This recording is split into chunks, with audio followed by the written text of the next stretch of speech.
my name is Tiffany Reid, and I'm going to walk you through one of my favorite spring-summer trends of 2025, which is 70s. I like to call this trend groovy, baby.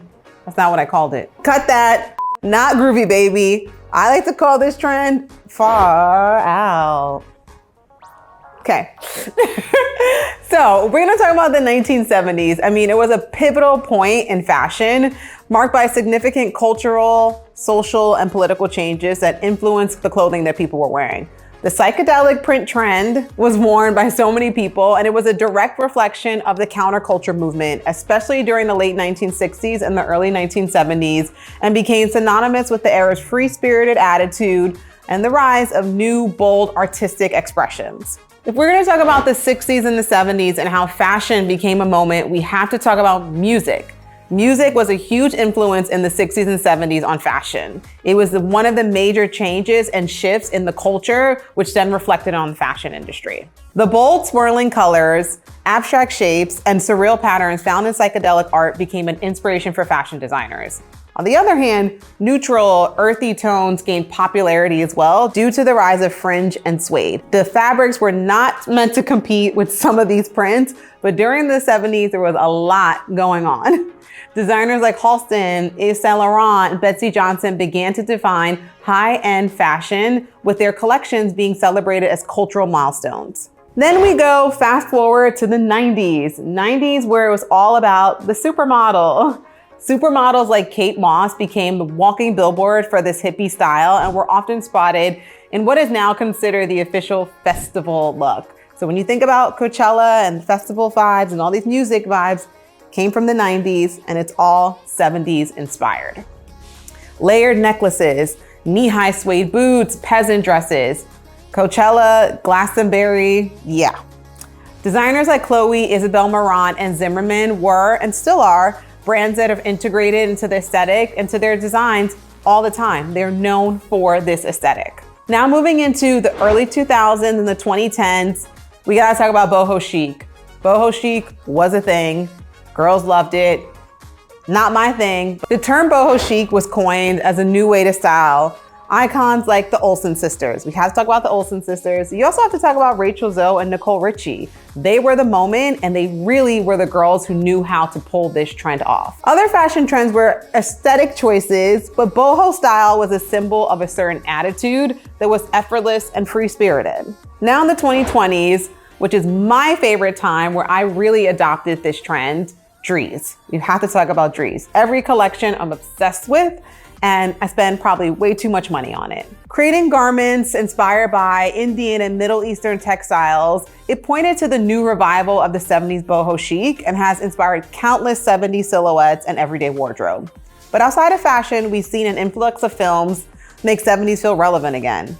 Daisy Jones and the Six, Once Upon a Time in Hollywood, and Stranger Things. They're all based on that era and each take a different approach to the fashion at that time.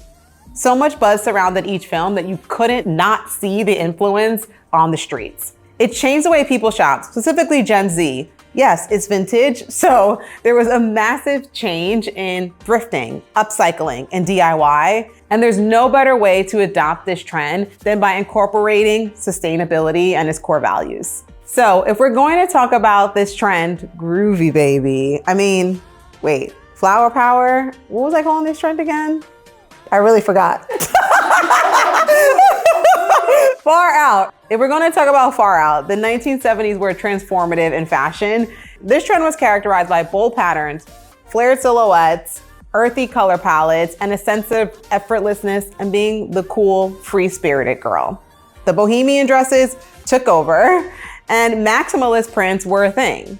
And we saw it on the runway in spring. Again, it's come back to life, and we're seeing it in a big and a bold way. Designers are reimagining this classic silhouette with contemporary materials, layering techniques, and new styling approaches. So let's break down how each of these luxury brands have incorporated the essence of the 70s in their collections. So first, let's talk about Ahluwalia. This look perfectly embodies the vibrant, energetic side of 1970s fashion. The psychedelic printed blouse layered under the mini dress and paired with a high sheer stocking all reference the bold, groovy style of the era. Yes, I'm going to keep saying groovy style. We're talking about the 70s. While the prints may call out to that decade, the silhouettes are modern and tailored. So it's really important to lean into the prints, but also make it modern. And so they're doing this by focusing on the silhouette.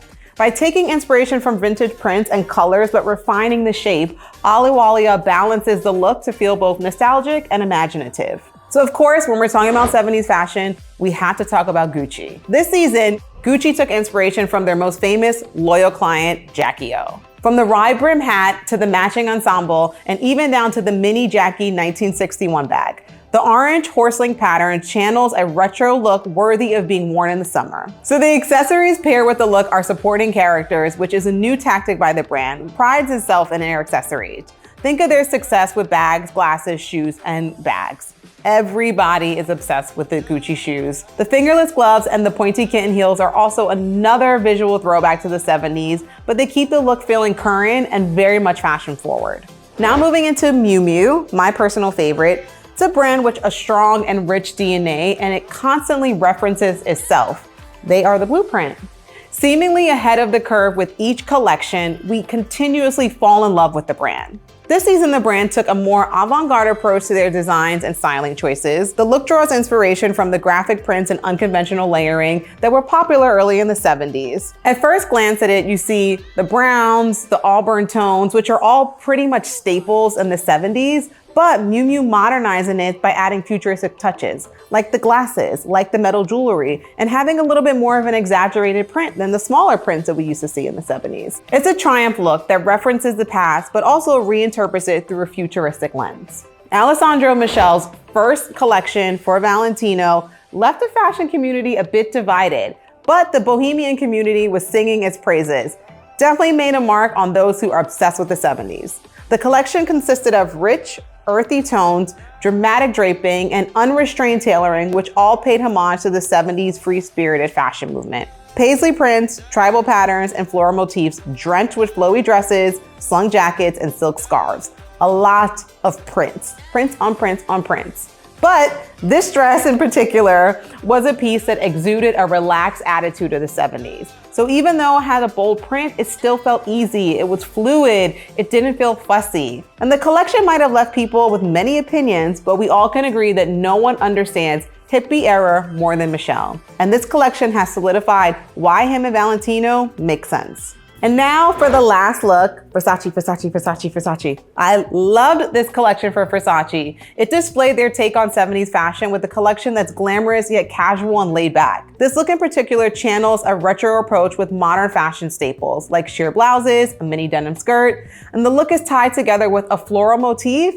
a chevron print, which are both bold and iconic for the decade, competing, but it worked. It didn't feel too fussy. And although Versace is not really known for this and it doesn't really lean into aesthetic, I think this was a success. It could have leaned a bit more retro, but it actually proves that a current take on the 70s is about balancing out the vintage inspiration and the modern sophistication. So I think they nailed it.